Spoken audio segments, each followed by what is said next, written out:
بسم اللہ الرحمن الرحیم جزا اللہ عنا سیدنا مولانا محمد صلی اللہ تعالی علیہ وآلہ وسلم ما هو اہلو۔ نثار علی اجاگر حاضر خدمت ہے۔ السلام علیکم ورحمۃ اللہ وبرکاتہ۔ رمضان مبارک 8 ہجری وہ مبارک ساتھ ہے جب ہماری پیارے نبی صلی اللہ علیہ وسلم اپنے آبائی وطن مکہ المکرمہ میں ایک بڑے لشکر کی قیادت کرتے ہوئے اللہ تعالیٰ کا شکر بجا لاتے ہوئے عجز و انکساری کے ساتھ ایک فاتح کی حیثیت میں داخل ہوئے۔ مکے کے وہ کفار جنہوں نے آپ پر ظلم کیے تھے، آپ کی راہوں میں کانٹے برسائے تھے، آپ پر پتھروں کی بارش کی تھی، آپ پر بے تحاشا ظلم و ستم کے پہاڑ ڈھائے تھے، آج وہی لوگ جنہوں نے آپ پر معاشی اور معاشرتی بائیکاٹ کر کے بھوک کے ساتھ رہنے پر مجبور کر دیا تھا، آج وہی لوگ پچھتاوے کے ساتھ سر جھکائے ہوئے مجرموں کی طرح سر جھکائے ہوئے کھڑے ہیں اور تھر تھر کانپ رہے ہیں کہ ان کے بارے میں کیا فیصلہ کیا جائے گا۔ وہ سوچ رہے ہیں کہ ان کو ایسا ان کے ساتھ کیا جائے گا کہ آئندہ نسلیں بھی ان کو یاد رکھیں گی، مگر میرے آقا دو عالم کے داتا صلی اللہ علیہ وسلم نے فرمایا لا تثریب علیکم اليوم، لا تثریب علیکم اليوم، آج کے دن تم پر کوئی مواخذہ نہیں۔ عام معافی کا اعلان کر دیا گیا، سب کو معاف کر دیا گیا۔ ناظرین محترم، فتح مکہ پر کلام کریں گے اور میرے ساتھ موجود ہیں ہمارے سرپرست ہیں علامہ کوکب نورانی اوکاڑی صاحب۔ السلام علیکم ورحمۃ اللہ وبرکاتہ۔ وعلیکم السلام ورحمۃ اللہ وبرکاتہ۔ علامہ صاحب، یہ روشن فتح سے کیا مراد ہے؟ بسم اللہ والحمد للہ والصلاة والسلام علی رسول اللہ۔ پاکستان میں آج 20 رمضان اور مختلف روایات ہیں 18 سے لے کر 20 تک، یعنی 18 یا 19 یا 20۔ میرے نبی پاک صلی اللہ علیہ وآلہ وسلم کو جس اپنے مولد جس میں آپ کی ولادت ہوئی تھی مکہ مکرمہ، وہاں سے نکلنا پڑ گیا تھا، آج کے دن آپ نے اسی شہر کو دوبارہ فتح کیا۔ سبحان اللہ، سبحان اللہ۔ واقعات میں اگر تاریخ میں جائیں تو ایک تفصیل ہے۔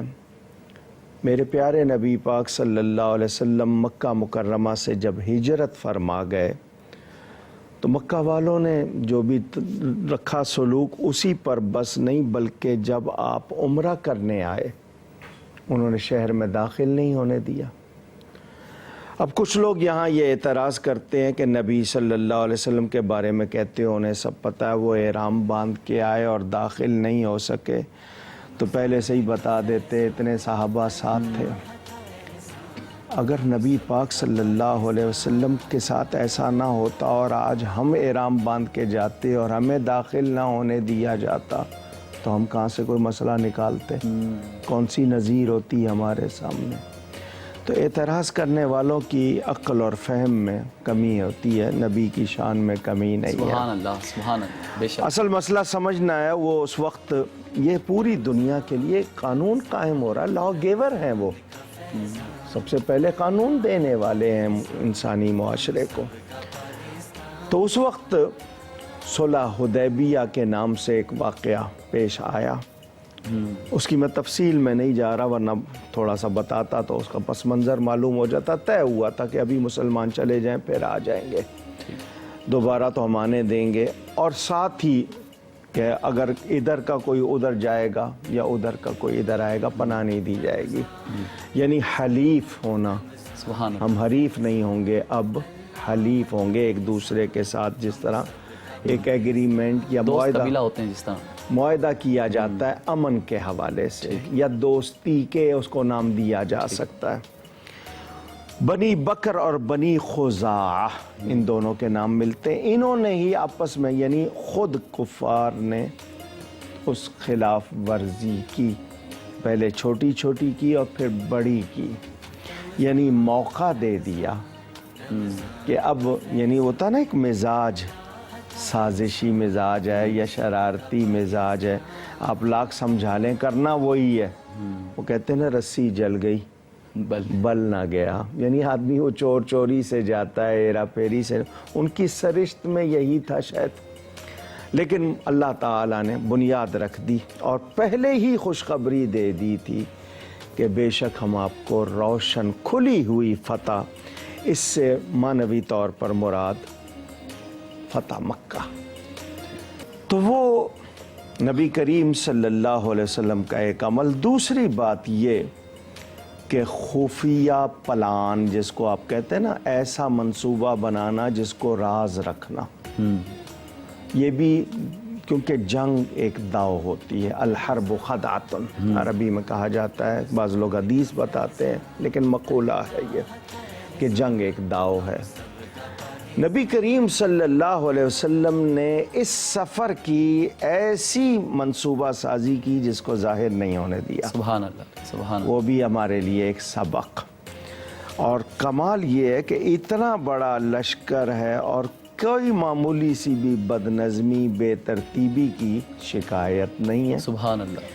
اور لشکر میں تعداد کتنی تھی مسلمانوں کی؟ مختلف روایتیں ہیں لیکن 20,000 تک کی روایت ملتی ہے، اس سے زیادہ بھی ہے۔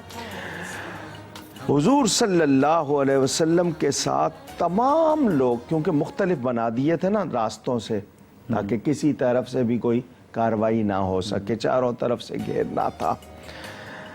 خون کی ایک چھینٹ نہیں گری ہے اور مکہ فتح ہوا۔ سبحان اللہ، سبحان اللہ، کیا بات ہے اللہ سے۔ صرف وہ ایک واقعہ جو حضرت خالد بن ولید کے سامنے جتنے آئے وہ ہوا، اس کے علاوہ۔ سبحان اللہ۔ اور آنے سے پہلے جس طرح آئے ہیں اور لوگوں کو اطلاع ہوئی ہے، ان لوگوں کو یہ نہیں ہے کہ آپ نے اچانک آ کے دبوچ لیا ہے، ایسا بھی نہیں ہے۔ اچھا، سبحان اللہ۔ ایسا بھی نہیں ہے کہ آپ نے ان کو کوئی موقع نہیں دیا اور سب کو حکم دے دیا ہے کہ جی سب کو تہ تیغ کر دیا جائے۔ تہ تیغ کا مطلب سب کو قتل کر دیا جائے۔ تیغ جو ہے آپ تلوار کو کہتے ہیں، اس کے نیچے لے آؤ سب کو۔ جس طرح آج کل اچانک مثل، جس کو میزائل اردو والے کہتے ہیں، مثل گرا دیے جاتے ہیں یا بم برسا دیا جاتا ہے، ایسی بات بھی نہیں ہے۔ سبحان اللہ، سبحان اللہ۔ الاؤ دہکتے رہے، لوگوں کو نظر آتے رہے۔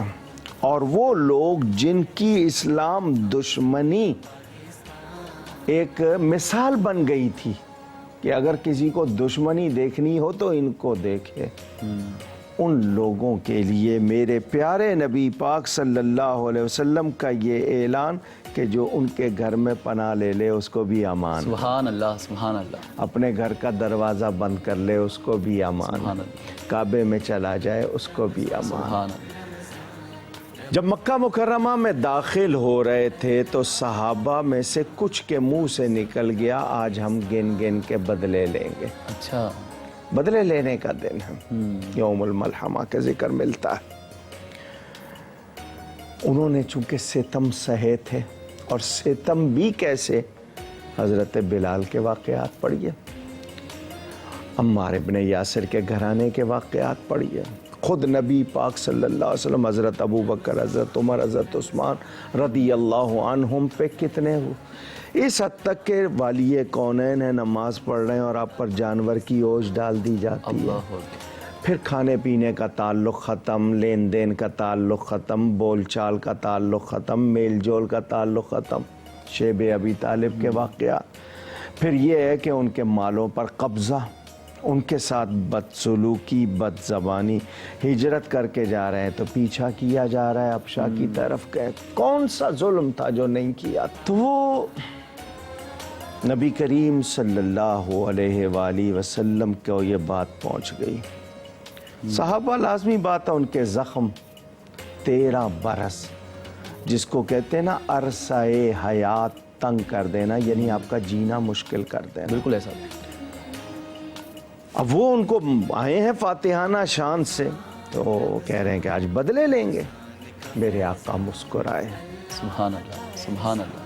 مکہ والے وہی لوگ جنہوں نے پتھر مارے تھے، گالیاں دی تھیں، جنہوں نے ظلم و ستم کے پہاڑ توڑے تھے، سامنے کھڑے تھے گرجتی ہوئی روبدار آواز میں، جانتے ہو میں تمہارے ساتھ آج کیا سلوک کرنے والا ہوں؟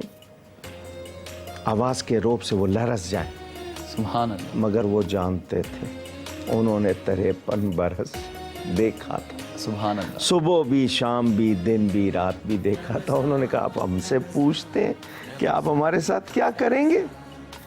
آپ وہ ہیں جو گالیاں سن کے دعائیں دیتے، آپ وہ ہیں جو پتھر کھا کے پھول برساتے ہیں۔ آپ ہمارے ساتھ وہی کریں گے جو یوسف علیہ السلام نے اپنے خطا کار بھائیوں کے ساتھ کیا تھا۔ سبحان اللہ۔ فرمایا لا تثریب علیکم اليوم وانتم الطلقاء، آج تم سے کوئی باز پرس، کوئی مواخذہ نہیں، تم سب آزاد۔ سبحان اللہ۔ یہ جو 20 دن اس میں کہیں بھی گفتگو میں، کسی رویے میں، کسی چیز میں کوئی غلطی ہوئی ہو، اللہ کی بارگاہ میں توبہ کرتے ہیں۔ جتنے لوگوں نے پسند کیا ان کا شکریہ، جتنی ٹیم شامل رہی، دعا کیجیے گا اللہ تعالی ہم سب کو معاف فرمائے، اور کوئی چیز پسند آئی ہو اس کے طفیل میرے وطن کو، میرے دین کو، میری افواج کو، مسلمان ملت کو فائدہ پہنچے۔